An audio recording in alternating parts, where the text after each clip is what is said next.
In the early months of 1964, in a design bureau outside Moscow, engineers took a spacecraft built to carry one man and started removing things from it to make room.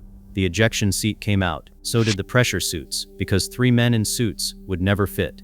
They were under orders to put 3 cosmonauts where there had only ever been room for 1.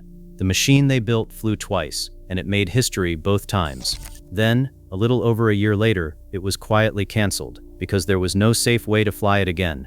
The spacecraft was called Voskhod, which means sunrise. Almost everyone who knows the name knows it for one image: a man in a white suit, floating free above the Earth in March of 1965, the first human being ever to leave his ship and stand in open space. His name was Alexei Leonov, and the story that gets told about him is a survival story. His suit swelled up in the vacuum until he could barely move. He nearly couldn't get back inside, and he came down hundreds of miles off course and spent 2 nights in a frozen forest listening for wolves. It's a great story, and all of it is true, but I think it has quietly buried a better one, because the interesting question isn't how Leonov got home. It's why a man was outside a spacecraft, in a suit nobody had ever tested at vacuum, with a person inside it, in the first place.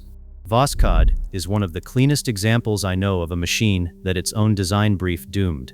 Nothing broke that shouldn't have broken, and the spacecraft did roughly what it was built to do. It was still a death trap. The program succeeded, twice, and that success is exactly what makes it so hard to look at straight. That death trap was built into the ship they started from. Voskhod was not a new spacecraft.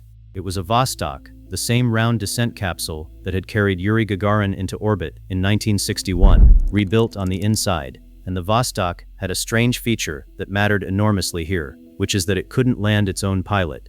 The capsule came down too hard for a human being to survive the impact, so the cosmonaut didn't ride it all the way down. A few miles up, he was thrown clear of the hatch, seat and all, and came down under his own parachute, separately from his ship. The ejection seat was not an emergency backup.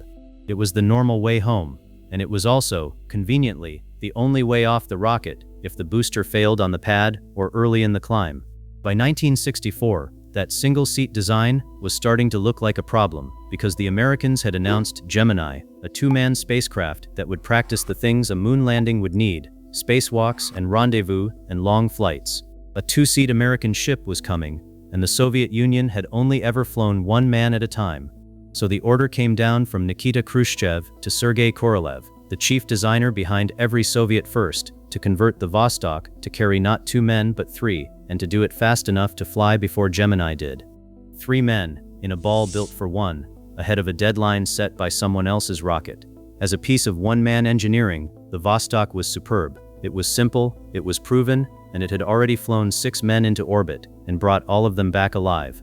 It was also the worst possible starting point, because every cubic inch of it was already spoken for. The first decision was the seating, and it drove everything after it. 3 couches would not fit side by side, so the engineers turned them at angles, jammed hard against the controls, and even then the crew barely fit.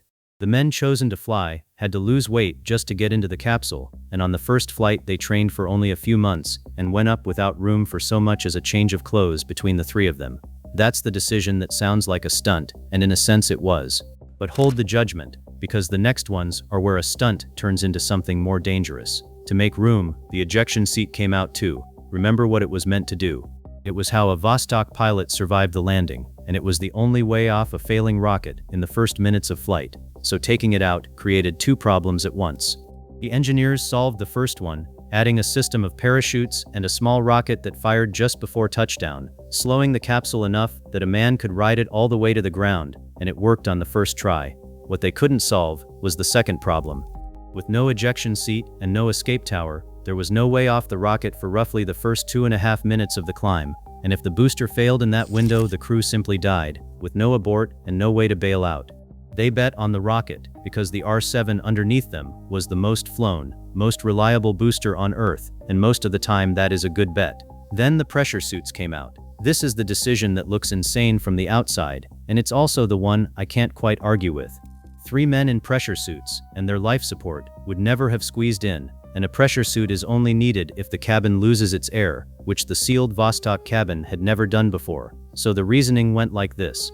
The suit protects against a failure that has never happened, and it'll cost us the entire mission.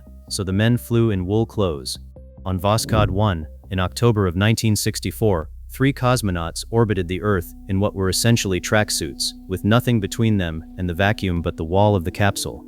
Those 3 were Vladimir Komarov, a pilot, Konstantin Fekistov, an engineer who had helped design the very spacecraft he was riding and had argued his way onto its crew, and Boris Yegorov, a physician. Fekistov was the first person ever to fly into space who was neither a military pilot nor a trained cosmonaut. He was simply a design engineer riding the ship he had drawn, and that was partly the reason. The Soviet press could present the crew as a cross-section of Soviet science rather than a purely military venture. They climbed higher than any crewed flight before them, to an apogee of just over 200 miles, came home after a single day, and the mission was hailed as a triumph. And there's a detail in that first flight I can't get past. The crew launched on the 12th of October, under Khrushchev, the man whose deadline had shaped their spacecraft. They landed on the 13th. On the 14th, Khrushchev was removed from power in a Kremlin coup. The patron of the whole program was gone within a day of its first success, and the men who replaced him had far less appetite for flying cosmonauts as a propaganda exercise. The clock on Voskhod started running out almost the moment it launched. The last decision belongs to the second flight. The whole point of Voskhod 2 was to put a man outside the ship before the Americans could, and that created a brand new problem, because to open a hatch to space you normally let all the air out of the cabin first, and Voskhod couldn't do that. Its electronics ran on vacuum tubes that needed cabin air to keep from overheating, and there was no way to carry enough gas to refill the cabin afterward. So the engineers bolted an inflatable fabric airlock onto the outside of the capsule, a cloth tube the cosmonaut would climb into, seal behind him, and empty of air on its own, then jettison and throw away once he was back inside. It was, genuinely, a clever answer to a problem they had created 3 decisions earlier, and it is how you end up with a man in a soft cloth sleeve, in a suit that had never been tested at vacuum, with a body inside it, hanging off the side of a spacecraft that couldn't be opened any other way. Strip away all the details, and you're left with this. The point at which Voskhod became unsurvivable came long before either flight ever left the pad. It was set at the design table in early 1964 before a single cosmonaut climbed aboard. The machine had no escape system, no pressure suits, and no structural margin, because those were the 3 things you had to give up to fit 3 men into a Vostok on a deadline.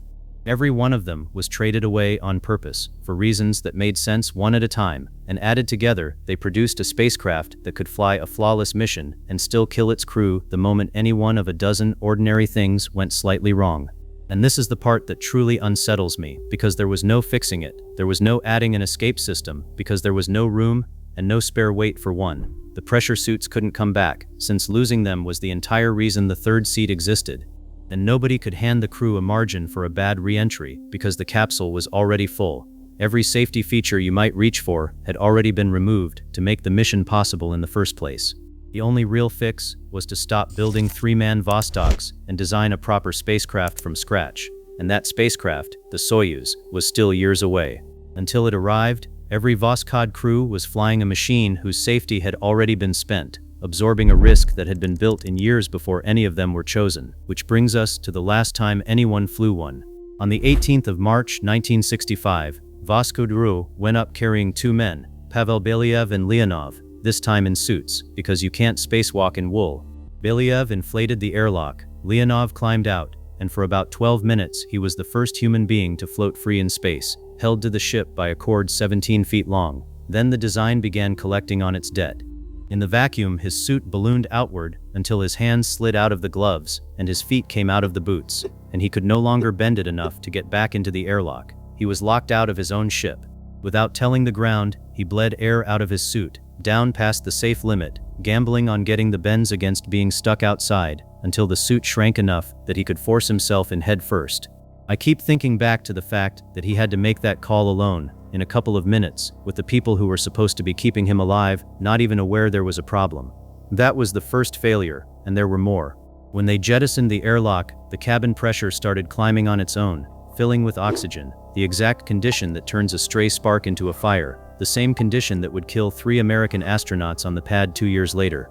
Then the automatic system that was supposed to guide them home failed, and Belyaev had to line the ship up and fire the retro rocket by hand, something no one had ever done. They came down almost 240 miles off target, in deep snow in the forests of the Urals, too far out for the recovery helicopters to reach. and the two men who had just made human history spent 2 nights in a freezing wood, listening for wolves, until rescuers reached them on skis and they skied out to a clearing where a helicopter could land. The public had no idea what had happened at the time. For decades, the flight was presented as a clean, flawless triumph, and the world only learned about it after the Soviet Union fell. From the outside, Voskhod 2 was one more Soviet first, the first walk in space, and nothing more complicated than that. Inside the program, the people who understood what had just nearly happened drew a different conclusion. There were plans for more flights. Voskhod 3 was meant to keep a crew up for around 18 days to study long stretches of weightlessness, and others were sketched, including a much longer spacewalk and even an all-woman crew. But by then the argument against them was overwhelming, and it wasn't an emotional argument. It was that Gemini was now flying and doing every bit of it. Over the next 20 months, the Americans would fly 10 crewed Gemini missions, dock 2 spacecraft together in orbit, and keep a crew up for 2 full weeks, all from a spacecraft actually designed for the job.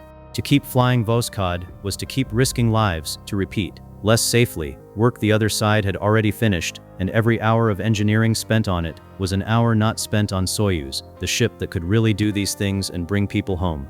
So the program didn't end in a disaster, and that is the strange, deflating truth of it. It would almost be easier to understand if it had. Instead, it ended in postponements and reassignments, flights slipping from one date to the next and then off the calendar entirely. Korolev, the one man whose will had held the whole thing together, was dead by the middle of January 1966. The last Voskhod hardware to fly did the endurance mission after all, the long stay in orbit that Voskhod 3 was supposed to prove, except it carried 2 dogs instead of a crew. Their names were Vedorok and Ugolonok, Breeze and Little Cole, and they spent 22 days in orbit and came home that March. After that, the shelves were simply cleared. There was no final flight, no ceremony, no explosion. A program that had scored the 2 biggest firsts of the decade was quietly folded up and put away.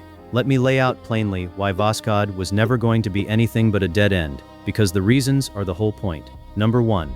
It was built to hit a date, and there was never a real mission underneath it. The goal was to be first, and once you were first, there was nothing left for the machine to do. Winning the headline was its whole job, and once the headline was won, the job was finished. Number 2, and this is the one that couldn't be fixed. The airframe had no margin. It was a one-man capsule carrying 3, with its safety systems stripped out to make the math work, and you cannot add safety back into a spacecraft that's already full. The only cure was a different spacecraft. Number 3. It removed its own protections by design. It flew with no launch escape, no pressure suits, and no margin for a bad re-entry, not through neglect, but as the deliberate price of the 3rd seat. Every one of those gaps was engineered in on purpose. Number 4, and this one is to the program's credit. The decision to stop was correct. The people who ended Voskhod were not quitting. They understood that Gemini had already made the case for them, and that every further flight was a life wagered to repeat somebody else's result. Ending it was the responsible call, which is a strange thing to say about the cancellation of a program that made history. Number 5. It rested on 2 men, and both were gone. It existed because Khrushchev wanted the firsts, and Korolev could deliver them. Khrushchev was removed the day after the first flight landed, and Korolev was dead within 16 months. With no purpose of its own, and no patron left, the program had nothing holding it up.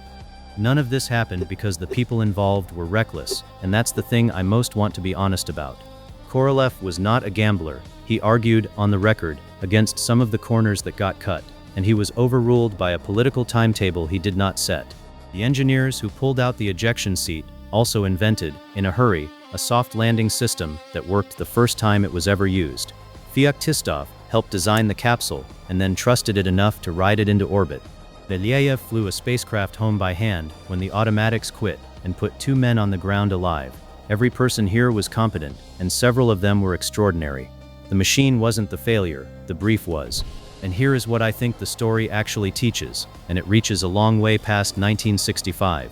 When you make a deadline the goal, the deadline is what you optimize, and safety is the easiest thing to trade away for it, because its absence doesn't show up until the day something goes wrong. Voskhod flew twice and got away with it twice, and 2 for 2 looks like proof that the design was fine. All it really showed was that the odds hadn't been called in yet.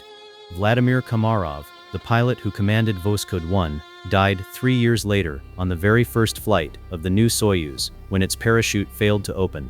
And a few years after that, 3 men died aboard Soyuz 11, when a single valve let their air out, again with no pressure suits, because the suits had been left off once more to fit the crew. The same trade, made again, 6 years later, after it had already killed once.